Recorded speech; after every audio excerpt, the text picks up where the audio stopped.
आप देख रहे हैं हमारा YouTube चैनल दी सच्चा भारत और आज के इस बुलेटिन में आपका स्वागत है। सच्चा भारत में सबसे पहले आप देखेंगे स्थानीय व जिले के समाचार, फिर देखेंगे राज्य व राष्ट्र के समाचार। गैस पाइप व बस हादसे में 2 लोगों की मौत के बाद तीसरे दिन उचित मुआवजा देने के बाद धरना समाप्त। सुमेरपुर सांडेराव थाना क्षेत्र टोल नाका के समीप 4 लेन हाईवे पर मंगलवार शाम 4 बजे हाइड्रो मशीन से झूलते 80 फीट लंबे गैस पाइप व निजी ट्रेवल की बस हादसे में मृतका मैना देवी देवासी तथा मृतक भंवर लाल प्रजापति ईसाहली की मौत के बाद बुधवार सुबह 9 बजे से शुरू हुआ धरना गुरुवार शाम को गैस पाइपलाइन डालने वाली कंपनी के अधिकारियों की ओर से 5-5 लाख रुपए की आर्थिक सहायता राशि के रूप में तथा 2-2 लाख रुपए मुख्यमंत्री सहायता कोष से मुआवजा देने के बाद धरना समाप्त कर दिया गया। सांडेराव अस्पताल परिसर के बाहर ईसाहली गांव के मृतकों के परिजनों को आर्थिक सहायता राशि के रूप में मुआवजा दिलवाने के लिए देवासी समाज के साथ जनप्रतिनिधियों का पूरा सहयोग बना रहा। जोधपुर के मथुरादास अस्पताल में 25 दिव्यांगों को दिए गए कृत्रिम उपकरण।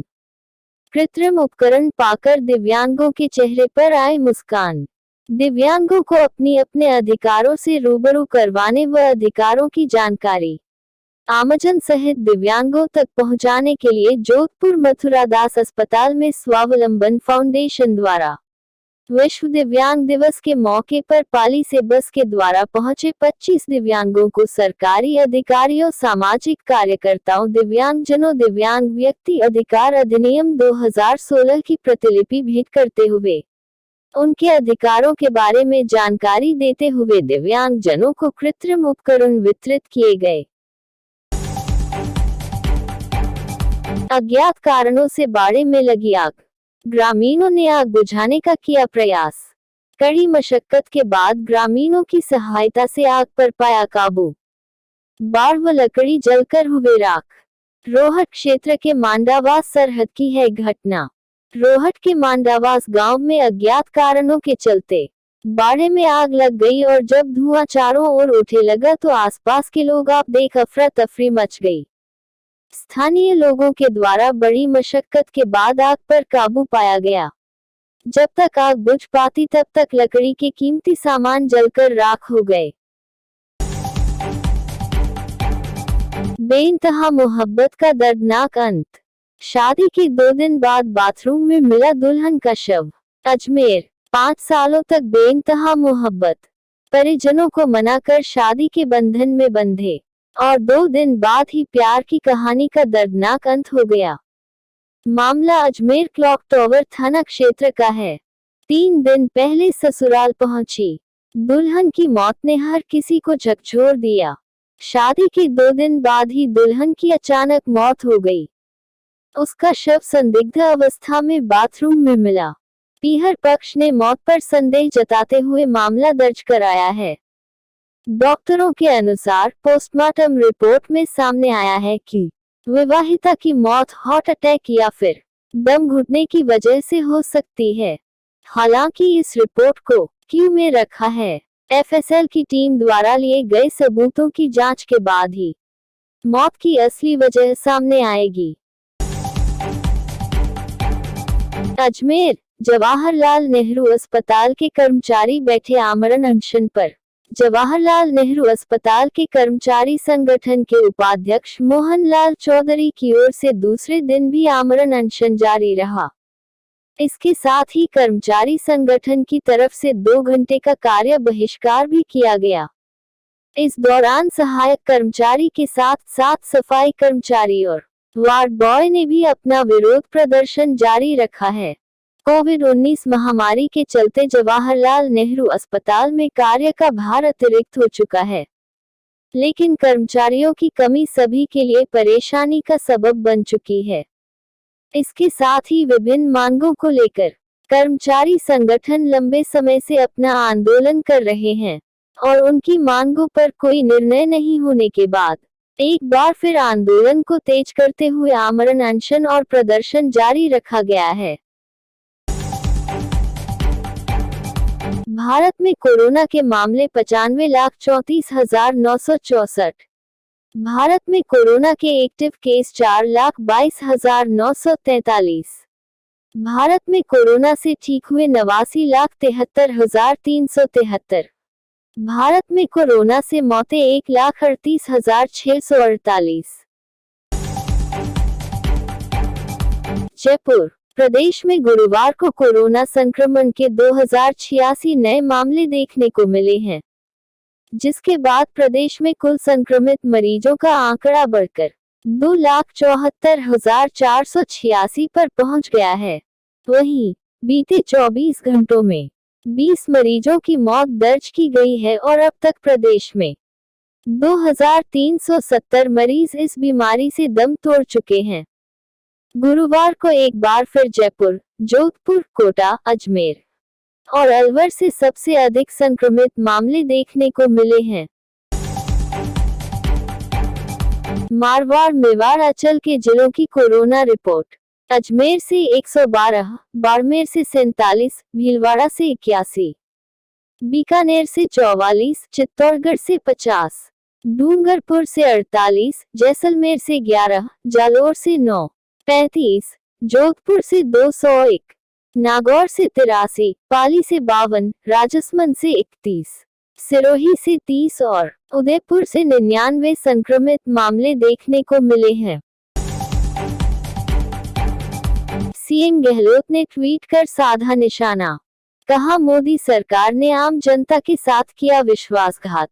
जयपुर कोरोना काल के दौरान बढ़ती महंगाई पर मुख्यमंत्री अशोक गहलोत ने सोशल मीडिया के जरिए केंद्र सरकार पर तीखा हमला बोला है।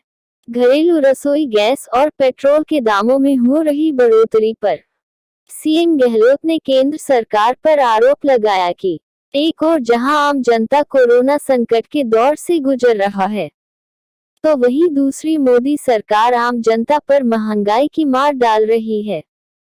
मोदी सरकार ने महंगाई को बढ़ाकर आम जनता के साथ विश्वासघात किया है। सीएम अशोक गहलोत ने ट्विटर के जरिए कहा कि कोरोना काल में जहां मोदी सरकार को आम लोगों की मदद करनी चाहिए थी, तब मोदी सरकार लोगों को महंगाई का बोझ तले दबा रही है। सच्चा भारत में नियमित देखिए मध्याह्न में लंच ब्रेक न्यूज एवं रात्रि में डिनर ब्रेक न्यूज। एटीएम लूट गैंग का सरगना सहित 9 आरोपी गिरफ्तार, 9,72,000 रुपये बरामद। जयपुर ग्रामीण पुलिस ने एटीएम लूट करने वाली गैंग का पर्दाफाश किया है। साथ ही जयपुर ग्रामीण पुलिस ने गैस कटर से एटीएम तोड़ने वाली गैंग के 9 सदस्यों को गिरफ्तार किया है। पुलिस ने आरोपियों के कब्जे से लूट की गई 9,72,500 रुपये नकदी भी बरामद की है। इसके साथ ही एटीएम तोड़ने में उपयोग ली गई बोलेरो पिकअप, गैस कटर समेत अन्य उपकरण भी बरामद किए गए हैं। वहीं एक एयरगन, चाकू और छुरा भी बरामद हुआ है।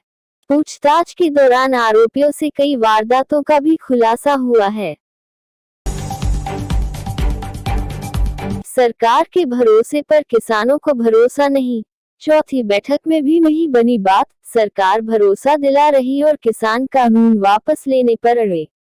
सरकार ने कृषि कानूनों के खिलाफ आंदोलन कर रहे किसानों से गुरुवार को चौथे दौर की बातचीत की। करीब 7 घंटे चली इस बैठक के बाद भी कोई ठोस नतीजा नहीं निकला। बैठक के बाद कृषि मंत्री नरेंद्र सिंह तोमर ने किसानों को भरोसा दिलाया कि मिनिमम सपोर्ट प्राइस एमएसपी को छुआ नहीं जाएगा, इसमें कोई बदलाव नहीं होगा। एक्ट के प्रावधानों में किसानों को सुरक्षा दी गई है, उनकी जमीन की लिखा पढ़ी कोई नहीं कर सकता। हालांकि किसान अपनी मांग पर अड़े रहे। उन्होंने कहा कि कानून खत्म करने के लिए संसद का विशेष सत्र बुलाया जाए। मसला इकलौते एमएसपी का नहीं, बल्कि कानून पूरी तरह वापस लेने का है। भारतीय किसान यूनियन के प्रवक्ता राकेश टिकैत ने कहा कि केवल एक नहीं, बल्कि कई मसलों पर बातचीत होनी चाहिए। केंद्र और किसानों के बीच अब 5वें दौर की बातचीत 5 दिसंबर को होगी। एसडीआरएफ के जवानों को विशेष जोखिम भत्ते की आस, सरकारी दस्तावेज में अटकी बात। जयपुर, प्राकृतिक आपदा आने पर लोगों की सहायता के लिए जुलाई 2013 में राजस्थान में एसडीआरएफ का गठन किया गया और जवानों की भर्ती की गई। एसडीआरएफ के जवानों को जोधपुर में बीएसएफ से ट्रेनिंग भी दिलवाई गई। प्रदेश में किसी भी तरह की प्राकृतिक आपदा आने पर एसडीआरएफ की टीम मदद के लिए तत्काल पहुंच जाती है और सेवाएं देती है। शुरू हो एसडीआरएफ के गठन से पूर्व जब भी कोई प्राकृतिक आपदा से राजस्थान का कोई जिला प्रभावित होता तो एनडीआरएफ की टीम के आने का इंतजार किया जाता है और उसके बाद ही राहत व बचाव कार्य पाता था।